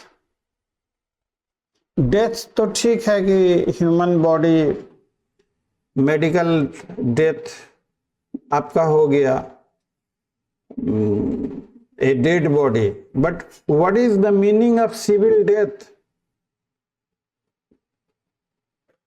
अगर एज ए लॉ स्टूडेंट आप सोचना शुरू करेंगे civil death, you can not enter into a civil contract, आप इंसॉल्वेंट हो गए, failure to discharge your liability. Yes Ankit, आप बताइए। I think civil death refers to when the person loses all the civil rights. Then we may say that it is a civil death. Yes, ये रामप्रीत जवाब देना चाहेंगे इसका? Sir civil death. आवाज आ रही है? आवाज आ रही है? हाँ हाँ आ रही है। So when a person leave all his civil rights and for the civil death. Yes Priyanshu. This ये correct है। When person loses all his civil and legal status, civil rights and legal status, and not able to enter into a contract or discharge social or civil obligation. Yes, sir, marriage contract. Yes. Then he is supposed to be A civil death. He may be physically alive, but he is under the civil death. Next question जो बहुत ही viral पूछा जाता है, what is the meaning of civil prison, detention in civil, what is prison, तो what is the meaning of civil prison? मैंने इसका answer भी आपको दे दिया बाय स्लिप ऑफ टंग, इशारे में। ये सारे क्वेश्चन बहुत ही वायरल क्वेश्चन है। अगर हम वायरल क्वेश्चंस को कर लें, मैं ऐसा देख रहा हूं कि जो क्वेश्चन 29 में पूछे गए वही 30 में पूछे गए, अधिकतर क्वेश्चन वही क्वेश्चन 31 में पूछेगा। कुछ ऐसे गिने चुने क्वेश्चंस हैं जो कि अक्सर पिछले कई सालों से लगातार इंटरव्यू में पूछे जा रहे। देखिए, विद ड्यू रेस्पेक्ट, जहां तक मैं समझता हूं, हमारे ही पैनल है इंटरव्यू वाला, तो उनको ट्रेनिंग देनी होती है कि आपको ये सवाल ऐसे पूछना है। कोई माँ के पेट से सीख कर नहीं आता, हर किसी को ट्रेनिंग की ज़रूरत होती है। मैं भी जब पहला इंटरव्यू कंडक्ट किया था तो मुझे भी किसी ने बताया था। आज करते करते काफ़ी टाइम गुजर गया, तो आप नींद में भी मेरे से कुछ पूछे तो हम इंटरव्यू आपका करा देंगे। लेकिन इनिशियली जो होता है, तो जो भी पैनल वगैरह बनता है इंटरव्यू का, वहाँ भी वो लोग भी अपनी तैयारी करते हैं। तैयारी करने का स्टूडेंट के लिए भी और फैकल्टी के लिए भी प्रीवियस एक्सपीरियंस, इंटरव्यू बोर्ड का भी जो पैनल बनेगा तो वो भी एक आइडिया लेते हैं कि भाई इंटरव्यू में क्या सवाल पूछे जाते हैं, कैसे पूछे, अगर कोई नया मेंबर आ रहा है तो ये उनके लिए भी, ये होमवर्क वो लोग भी करके आते हैं। तो उस होमवर्क का नतीजा क्या होता है कि पिछले कुछ क्वेश्चन अच्छे लगते तो वही क्वेश्चन रिपीट, बहुत सारे क्वेश्चन रिपीट होते हैं। अब इस बार भी रिपीट होने के चांसेस हैं। अब देखिए चांसेस तो अब इस बार डॉक्यूमेंट वेरिफिकेशन पहली बार आपके इंटरव्यू से पहले हो रहा है। ये तो डॉक्यूमेंट वेरिफिकेशन हमेशा साथ ही साथ होता था, आप फाइल कैरी करके जाते थे, वहीं बार होता था डॉक्यूमेंट वेरिफिकेशन। ये पहली बार, क्या आप में से है किसी को आइडिया ये डॉक्यूमेंट वेरिफिकेशन का?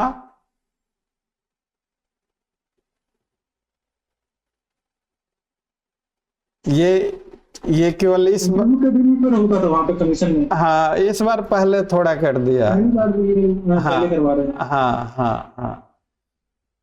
तो खैर मतलब जो कुछ ऐसे टिपिकल टाइप के क्वेश्चंस हैं, उन क्वेश्चंस की तैयारी, पहला क्वेश्चन तो आपसे होगा ही होगा कि आप अभी क्या कर रहे हैं। जाते के साथ ही इसी क्वेश्चन से ही आपका इंटरव्यू शुरू होता है। अब अभी आप क्या कर रहे हैं उसके लिए? सर कुछ खास नहीं, कंपटीशंस की तैयारी कर रहे हैं, जुडिशरी और एपीओ इन सारे में चांस ले रहे हैं। वो आपसे पूछेंगे कि इससे पहले कोई इंटरव्यू वगैरह दिया, वहाँ क्या हुआ ऐसे। तो मतलब this is how your interview begins with your interview always begins with informal questions. और आपको जब पता है कि ऐसे आपका इंटरव्यू शुरू होगा तो क्यों ना हम उसकी पूरी और अच्छी और शानदार तैयारी करके जाएं। हमें पता है कि ऐसे होगा और फिर भी हम तैयारी ना करें तो फिर मैं कुछ अब आगे नहीं बोलूंगा। आपको पता है ऐसे शुरू होता है, उसकी अच्छे से तैयारी कर लीजिए। तो 1 घंटा कंप्लीट हो चुका है। कल हम लोग कॉन्स्टी करें या फैमिली लॉ करें? कॉन्स्टिट्यूशन कर सकते हैं। कॉन्स्टी में ह्यूमन राइट और फंडामेंटल कुछ क्वेश्चंस आपको मैं बता दूं, आप तैयारी करके रखिएगा। मैं कॉन्स्टिट्यूशनलिज्म किसे कहते हैं, ह्यूमन राइट और फंडामेंटल राइट दोनों एक ही है या अलग अलग है? मैग्ना कार्टा, क्यों मैग्ना कार्टा शब्द के बारे में उससे क्वेश्चंस होते हैं। फंडामेंटल राइट का जो अमेंडेबिलिटी या फंडामेंटल राइट्स, कंस्टिट्यूएंट पावर, ये सब कुछ गिने चुने टॉपिक प्रीएम्बल को आप करके अगर कहा जाए कि जो प्रीएम्बल में सेकुलर वर्ड जोड़ा गया, कौन सा अमेंडमेंट से जोड़ा गया? हाँ, तो क्या 42nd अमेंडमेंट से पहले इंडियन कॉन्स्टिट्यूशन सेकुलर नहीं था बिकॉज ऑफ आर्टिकल 25 से लेकर 30 तक?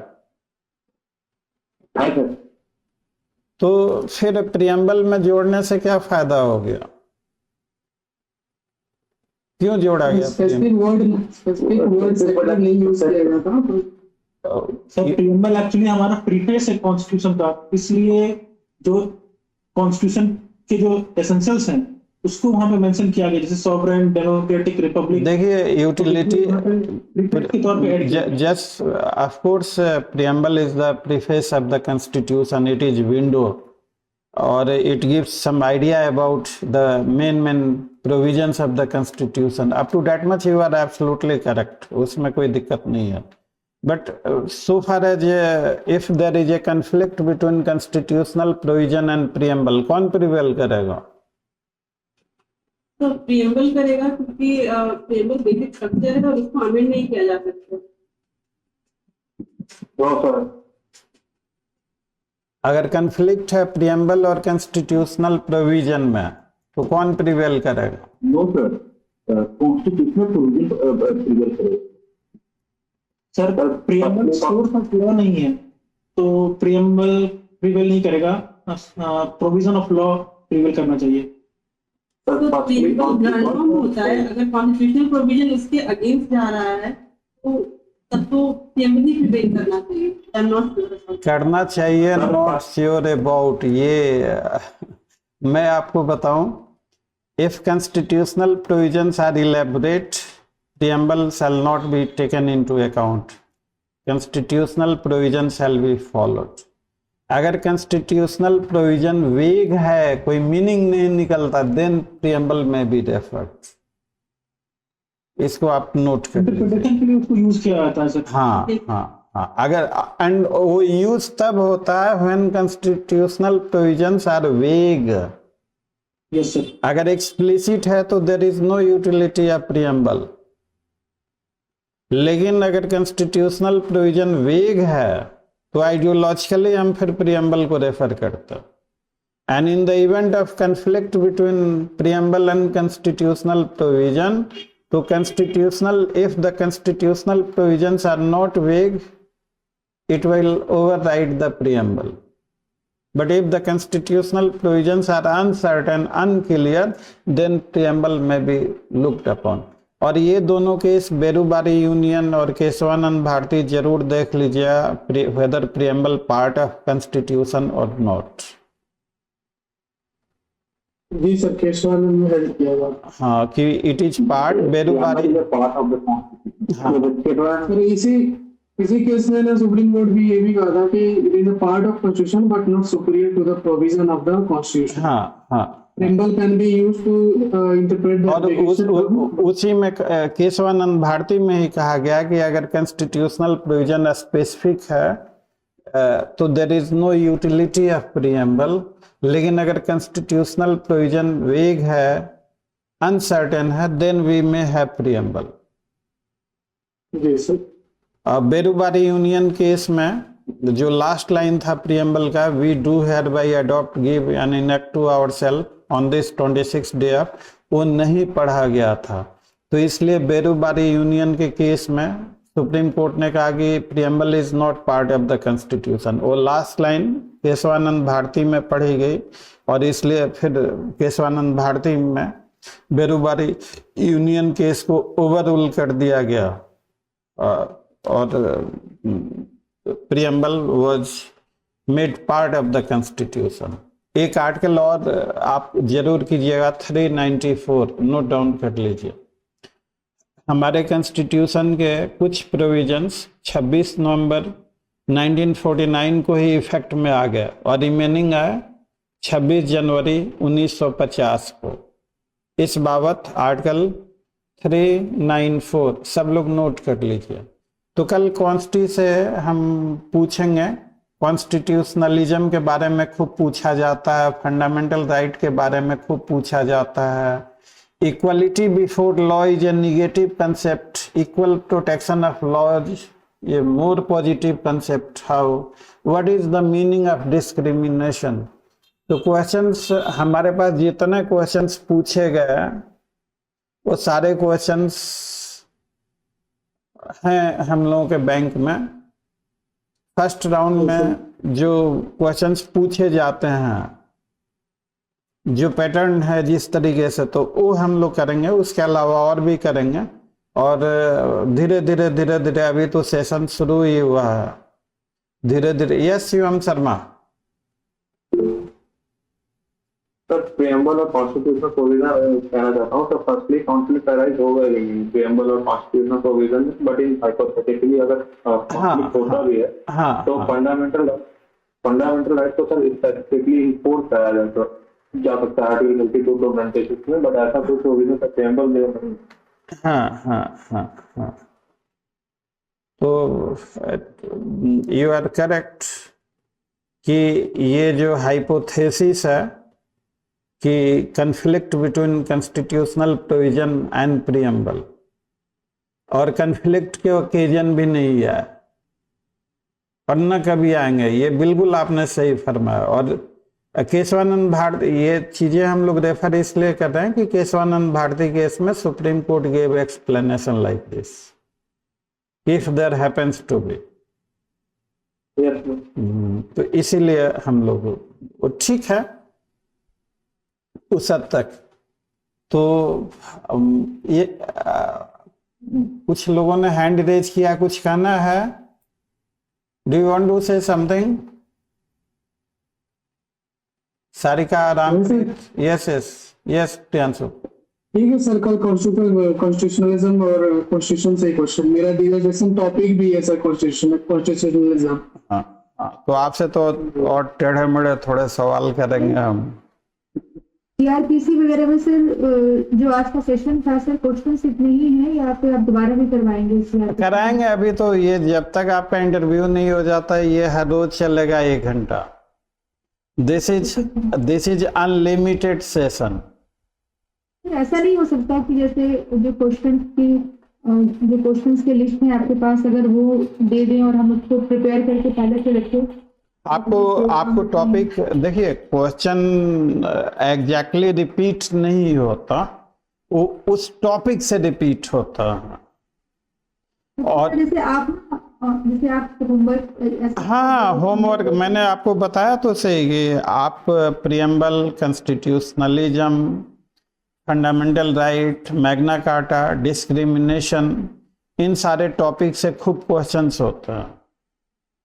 इनको आप करके रखिए फर्स्ट राउंड में। सेकेंड राउंड में हम लोग आर्टिकल 19 को करेंगे, 20, 21, 22 को करेंगे। और जो अब क्वेश्चन पूछे गए हैं, अब एक ही टॉपिक से अलग अलग क्वेश्चन भी है सर। ये तो हम लोग जैसे कर रहे हैं सर, जो सर लीगल इश्यूज हैं जो कि शायद हमारे दिमाग से निकल गया है पास्ट 2-3 महीने में, जैसे आरक्षण का है, अभी अपराधिता बिल आया है, थनाई का बिल, सॉरी। तो सर ये सभी टॉपिक पे सर आप कुछ मतलब हम लोग को गाइड करेंगे कि ये आपको गाइड करेंगे। आप ये थोड़ा सा जान लीजिए कि जो जे का इंटरव्यू होता है ना, बाकी इंटरव्यू से अलग होता है। तो इक्का दुक्का आपको पूछा जा सकता है रिजर्वेशन वगैरह और करंट लीगल इश्यूज पर, लेकिन नॉर्मली टेंडेंसी ये होती है कि इन चीज़ों को पूरा अवॉइड करते हुए सब्जेक्टिव ही पूछा जाता है। आपका इनफॉर्मल क्वेश्चन होगा कि आप क्या कर रहे हैं अभी फिलहाल, और उसके बाद सब्जेक्टिव अगर आपने LLM वगैरह किया है तो डिजर्टेशन के पेपर से होगा। LLM अगर नहीं किया है तो जो सब्जेक्टिव कॉन्स्टी, CRPC, CPC, एविडेंस, ये जो तमाम नॉर्मली करंट लीगल इश्यूज वगैरह से उस तरह के क्वेश्चन इक्का दुक्का हो सकते हैं किसी से, लेकिन नॉर्मली ट्रेंड ये देखा गया है कि उस तरह के क्वेश्चन नहीं होते, बहुत ही सिंपल बेसिक से क्वेश्चंस होते हैं। बिहार जे का अभी तक का फिलहाल यही पैटर्न है, लेकिन उसके बावजूद भी हम आप लोगों को legal issues, current legal affairs और ये जो सारी चीज़ें चल रही है, बुलडोजर जस्टिस, ये बहुत सारी और भी जो करंट लीगल इशू से संबंधित चीज़ें हैं वो सब भी कराएंगे। हमारे पास टॉपिक बहुत सारे हैं। हम पहले चाहते हैं कि जो बेसिक अपना कवर कर लें, और समय बचता है हम लोगों को तो बाकी वो सब टॉपिक भी करेंगे। इनके अलावा कुछ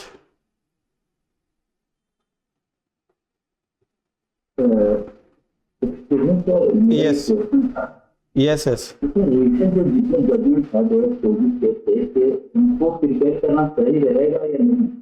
देखिए, जजमेंट जो अगर आपको याद अगर है तो पढ़ाई होगा, आपको याद होगा ही, उनको रिवाइज करते रहिए। कभी कभी देखा गया जैसे अरेस्ट पे पूछा कि भाई अरेस्ट से संबंधित कोई जजमेंट बताइए,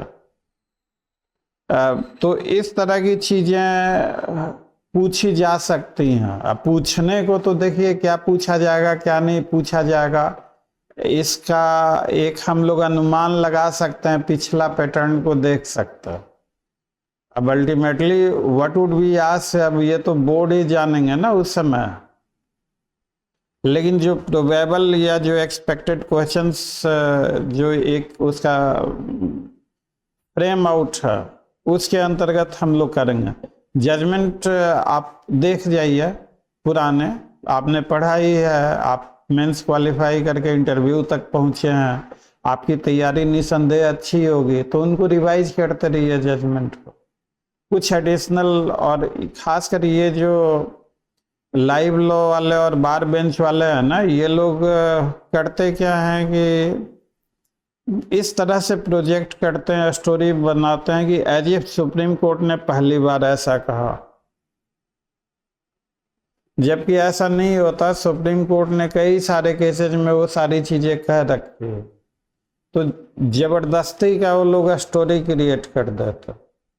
तो उन चीज़ों पे आप उन चीज़ों से पैनिक मत होइएगा, और हम आपको बताएंगे, वो सारी चीज़ें बताएं।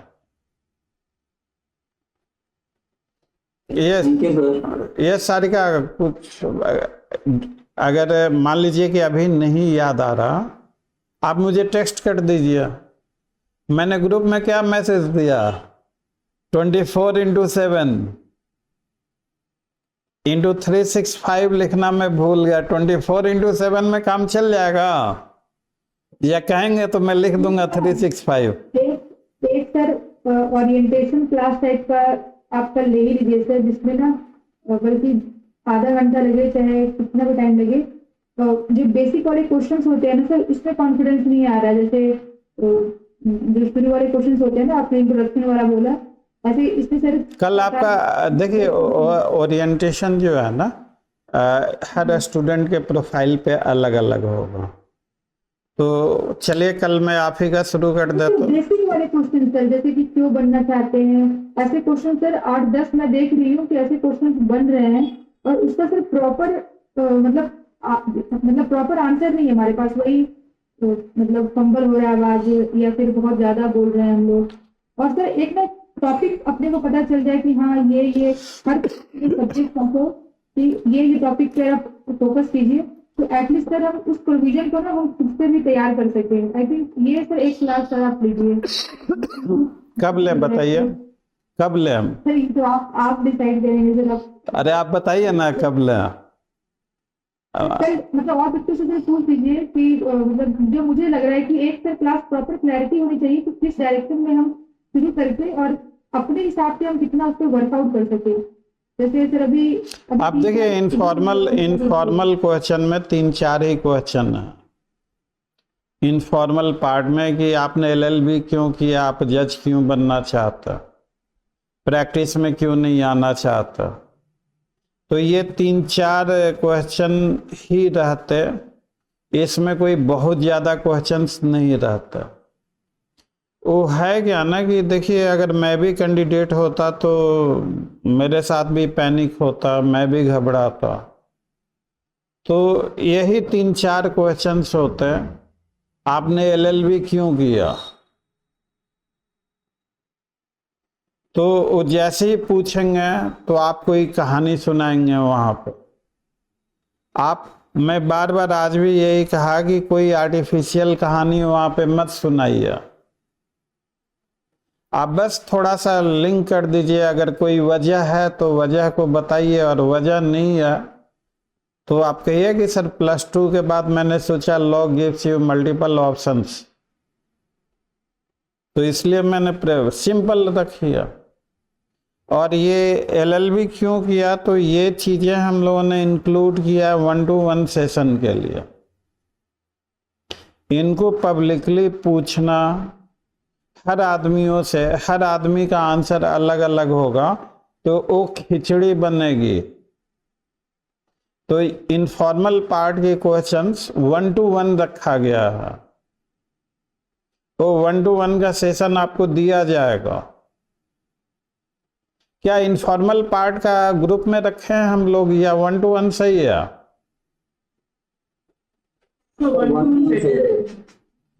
1-to-1 is more better. जी सर। हम उसमें बकायदा आपकी प्रोफाइल को स्टडी करते हैं, और आप लोग जो है ना एक अपना शॉर्ट बायोडाटा मतलब हमें भेजते चलिए कि आपने कब LLB किया, कहाँ से किया, अभी तक कहीं इंटरव्यू दिया कि नहीं दिया। ताकि 1-to-1 सेशन में हम आपके इनफॉर्मल पार्ट से बेहतर क्वेश्चन फ्रेम कर सकें और उसका बेहतर आंसर हम आपको सजेस्ट कर सकें। इनफॉर्मल पार्ट में जब तक मुझे आपके प्रोफाइल की जानकारी नहीं होगी, कोई ऐसे भी स्टूडेंट होंगे बहुत पुराने स्टूडेंट, उनका लास्ट अटेम्प्ट बचा हो या काफ़ी दिनों से वो तैयारी कर रहे हैं, सिर्फ LLB की और पिछले 7-8 सालों से तैयारी कर रहे हैं, तो उस चीज़ को जस्टिफाई कैसे करेंगे, क्या बोलेंगे? तो ये हर चीज़ का मैं यही कहता हूँ आपसे, दुनिया में कोई ऐसा सवाल नहीं जिसका शानदार जवाब नहीं। आपको पॉजिटिविटी वहाँ पे दिखाना है, तो ये सारी चीज़ें जब आपका 1-to-1 सेशन चलेगा, जब आपके प्रोफाइल पे मैं पहले से स्टडी करके वर्कआउट करके आप ही को नहीं, मुझे भी अपना होमवर्क करना पड़ता। एक टीचर को क्या होमवर्क सिर्फ स्टूडेंट के लिए होता है या टीचर के लिए भी होता है प्रियांशु? टीचर होमवर्क करके आए तो स्टूडेंट के लिए ज्यादा अच्छा होता है। हाँ, तो होमवर्क हमारे लिए भी, मैं भी करता हूँ होमवर्क डेली, मुझे कोई एतराज नहीं है। तो आप लोग अपना अपना प्रोफेशनल प्रोफाइल, एक शॉर्ट बायोडाटा, कोई मतलब ताकि हम आपके पर्सनल प्रोफाइल से क्वेश्चन रेज कर सकें। आपसे इनफॉर्मल में ये भी पूछा जाता कि हॉबी क्या है। अब देखिए वो कैसे क्रॉस करते हैं। हमारे एक बच्चे से पूछ दिया गया कि भाई आपकी हॉबी क्या है, तो उसे किसी ने सजेस्ट कर रखा था कि बोल देना न्यूज़पेपर पढ़ता। उसने बोल दिया न्यूज़पेपर पढ़ता। उन्होंने पूछ दिया कि कौन सा न्यूज़पेपर पढ़ता है, तो अब जवाब देने में उसे देरी हो रही है कि टाइम्स ऑफ इंडिया बोलूं कि हिंदी मीडियम बोलूं कि हिंदू बोलूं। उसने टेलीग्राफ कह दिया। वो रहता पटना में। अब पटना में टेलीग्राफ लेने वालों की संख्या कितनी होगी बताइए? आप मेट्रो वगैरह में या उस मतलब स्वाभाविक है कि पटना में टेलीग्राफ पेपर कम ही आता होगा। पटना में इंडियन एक्सप्रेस भी कम ही। पटना में अगर आप रहते हैं तो times of India, Hindustan times या दैनिक भास्कर या जो भी आप पेपर वगैरह, तो उसने कहा कि मैं टेलीग्राफ पढ़ता। उससे पूछा कि आज बताओ हेडलाइन क्या था, अब वो बता ही नहीं रहा। फिर बोर्ड ने कहा भी, डांटा भी कि don't try to be over smart. आप कोई जरूरी नहीं है कि हर आदमी न्यूज नहीं पढ़ता। तो डांट भी लगी, लेकिन उसे 36 नंबर दिया गया, फेल नहीं किया गया।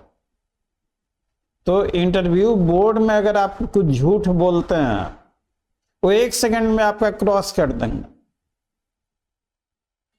तो अगर आप बोलते हैं कि न्यूज़पेपर पढ़ते हैं, तो फिर वो सवाल आपसे पूछने लगेंगे। तो वहां पे जो भी आपको बोलना है सोच समझ के आप अपनी तैयारी करके रहिए। अब बोल दिया आपने कुछ के कुछ और बोल के खुद फंस गया, तो फिर आपको पता ही है 35 वाला क्राइटेरिया है यहाँ पे। कोई ऐसी चीज ना बोलें जिससे आपकी इंटीग्रिटी, आपकी प्रोफाइल डाउटफुल हो उनकी नजरों में। तो ये गलती नहीं करनी है। I think today we had 1.5 hour session. अब मैं थोड़ा सा थक भी गया हूं। क्या 1.5 घंटे बोलते बोलते आप लोग बिल्कुल रिलैक्स रहिए। आपको बेहतरीन से बेहतरीन, परफेक्ट, एक्सेलेंट आंसर दिए जाएंगे। इस बार हम लोग आपसे जुड़ने के बाद मेरा कॉन्फिडेंस थोड़ा ज्यादा बढ़ रहा है। अभी धीरे धीरे और बढ़ेगा। हम लोग इस बार क्या किए हैं कि कुछ अपनी चीजें सोशल मीडिया पे नहीं शेयर करेंगे। हम लोगों ने इंटरव्यू हमेशा फ्री ऑफ कॉस्ट चलाया, हमेशा चलाया। हम लोगों के बैच में कई कोचिंग वाले घुस गए, बहुत पुराना और खराब एक्सपीरियंस रहा है हम लोगों का। तो अब हम लोग बिल्कुल सख्ती से जो फॉर्म फिलअप करता, रिजल्ट हम लोग वेरीफाई करते और कैंडिडेट के लिए हम लोग वी आर ऑलवेज ओपन। तो अब हम लोगों के बैच में या ग्रुप में कोई भी आउटसाइडर नहीं होता, क्योंकि वही फिल्टर करके रखा जाता। अब मान लीजिए कोई अनाप शनाप अब समय बर्बाद करे, आपका एक एक मिनट समय कीमती है, मेरा समय कीमती है, और कोई अनाप शनाप कोई आदमी मजे लेने के लिए और टाइम बर्बाद करने के लिए बैच में घुस जाए merely because it is free. तो देखिए, आप जब कुछ अच्छा करते हैं तो उसका बोथ वे आपका खट्टा मीठा दोनों अनुभव होता है। तो आप ये मतलब एक ये होता है ना कि बिहार एपीओ में ये लोगों ने मजाक उड़ाया कि वो तो फ्री उनका बैच है, और उस फ्री बैच में आप देखिएगा हमारा रिजल्ट ऑफिशियली 66 रिजल्ट, कुछ फाइलें डिलीट हो गई, वो 66 सारे स्टूडेंट का रिजल्ट यूट्यूब पे वीडियो पे दिखाया गया है। बाद में और रिजल्ट बढ़ के 84 हुए, बहुत सारे वीडियो। तो जो लोग हंसते थे कि फ्री वाले, उनके मुंह पे ताला लग गया। तो खैर चलिए, ये सब फालतू की चीजें हैं। मैं थोड़ा सा इमोशनल हो गया था, कभी कभी हर्ट होता है, हमें भी होता। तो एनीवे भाई, दिल ही तो है, हो जाती है सारी चीजें, नो इशू एट ऑल। आप लोग बिल्कुल निश्चिंत रहें, I am just one call away. आपको किसी भी तरह की, आप अगर किसी सवाल से परेशान है, उसका जवाब नहीं मिल रहा, आप उस सवाल को नोट डाउन करके मुझे टेक्स्ट कीजिए। मैं फ्री होते ही फौरन आपको 1-2 घंटे के अंदर आप मेरा कॉल आ जाएगा आपके पास। तो ये रिस्पॉन्स टाइम ठीक है कि 1-2 घंटे के अंदर कॉल? क्या प्रियांशु? जी बिल्कुल सर, बिल्कुल ठीक है। रिस्पॉन्स, हाँ, 1-2 घंटे के अंदर ही कॉल आ जाएगा। और मेरा नंबर सेव करके रखिएगा, क्योंकि शेड्यूल इतना बिजी होता है ना। अगर मान लीजिए कि मैंने कॉल किया, आपसे बातचीत नहीं हो पाई, तो फिर आगे मैं फिर कब फ्री होऊंगा मुझे भी नहीं पता होता। तो इसलिए मेरा दोनों नंबर आप सेव करके रखिएगा, कॉल को मिस नहीं कीजिएगा। कोई भी किसी भी तरह का सवाल हो, कुछ भी, मैं तो चैलेंज डंगे की चोट पे कहता हूँ, कोई ऐसा सवाल ही नहीं जिसका शानदार जवाब नहीं। अब यूनिफॉर्म सिविल कोड पे बात चल रही है, लॉ बनाने की बात हो रही। अब यूनिफॉर्म सिविल कोड एक ऐसा, हमारे कॉन्स्टिट्यूशन में इसे जगह दिया गया। तो इंडिया में जहां मल्टी रिलीजियस कम्युनिटी है, will it be possible to have uniform civil code? इस पे भी सवाल पूछे जा सकते हैं आपसे। Uniform civil code to bring all the religious group into a common national platform and one law, one nation। तो हम लोगों को पॉलिटिकल नहीं होके एकेडमिक होके बताना है कि that's good, there is no harm अगर एक ही लॉ हो हर किसी के लिए, but though it appears to be good, but practically it is very difficult to achieve because of various. हम बताएंगे, इन सारे चीजों का आंसर आपको बताएंगे। सुप्रीम कोर्ट ने यहाँ तक कहा कि भाई uniform civil code directive principle में इसे लागू कीजिए, कुछ भी नहीं हुआ, वो केस भी आपको बताया जाए, सारी चीजें बताई जाएंगी। तो और more than sufficient at the day of interview, मतलब ऐसा कोई क्वेश्चन ही नहीं होगा जिसकी तैयारी हम लोगों ने यहाँ नहीं करी है। और खासकर आप बिहार एपीओ मॉक इंटरव्यू के जितने वीडियोज हैं वो सबके सब देख जाइए। उन वीडियोज में भी बहुत सारे क्वेश्चंस हैं। हम लोग जब भी कोई सवाल पूछते हैं तो उसका आंसर जरूर बताते, ये हमारी पहली प्राथमिकता होती। हम औरों की तरह नहीं चलते कि सवाल पूछे जा रहे हैं, आप गलत सही जो जवाब देते रहे। आपका जवाब गलत है, हम वहाँ इंटरफेयर करेंगे, आपको सही जवाब भी बताएंगे। अगर आप गलत जवाब दे रहे हैं और हम चुपचाप बैठे रहे तो फिर ऐसे सेशन का क्या फायदा? आप तो जहां थे वहीं रह गए। क्या कोई ऐसा फायदा आपको नजर आता है अंकित, सारिका? अगर आपके गलत जवाब को चेक ना किया जाए तो? नो सर, क्या फायदा फिर अगर गलत लेके जा रहे हैं इंटरव्यू में तो? फिर तो आप तो जहां थे वहीं के वहीं रह गए। अगर आपका जवाब गलत है तो उस पर चर्चा होनी चाहिए। तो अच्छा जी सर, अब तो ही बोल रहे हैं। एक्चुअली क्या होता है कि अगर हम गलत दे रहे हैं आंसर, तो अगर हमें क्रॉस वेरीफाई होगा नहीं, हम कहाँ पे गलती कर रहे हैं, हमें इलाज ही नहीं होगा, तो how do we rectify our errors that we are committing, how do we realise? तो इसके लिए बहुत इंपॉर्टेंट है sir, and you are doing wonderful sir, thank you so much. चलिए, आपके मुंह घी शक्कर, हम लोगों का ये संयुक्त प्रयास सफल हो।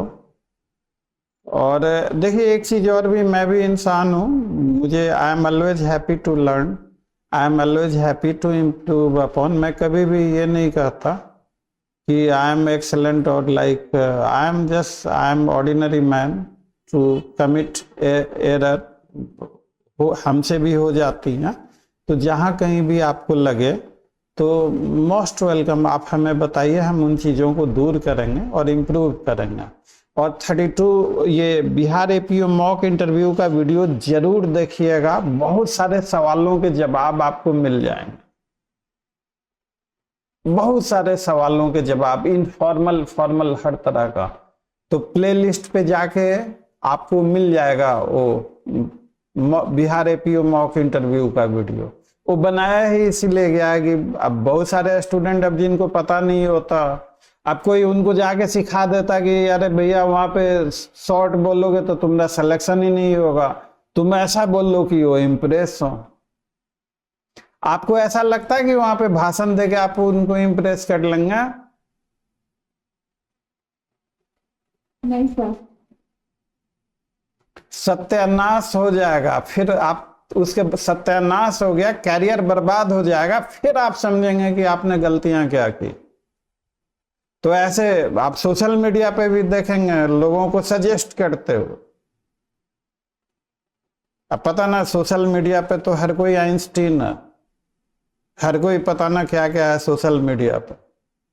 अब चलिए, अब लोग जो भी करें, that is none of our business. जिनको जो, माई पॉइंट इज कि आप वहां आपको आर्गुमेंट नहीं करना है। Brevity is so love it's. आप जितना शॉर्ट रहेंगे, जितना पोलाइट रहेंगे, जितना कंसाइज रहेंगे, जितना स्पेसिफिक रहेंगे, उतना ही एक्यूरेट आपका इंटरव्यू होगा और उतने ही अच्छे नंबर आने के चांस होंगे। वो आपके भाषण वगैरह को सुनने के लिए वहां नहीं बैठे हुए। तो एनीवे, आज का सेशन यही, कल हम तो फिर मिलेंगे। See you tomorrow. Thanks for joining the session. Good night. Thank you, sir.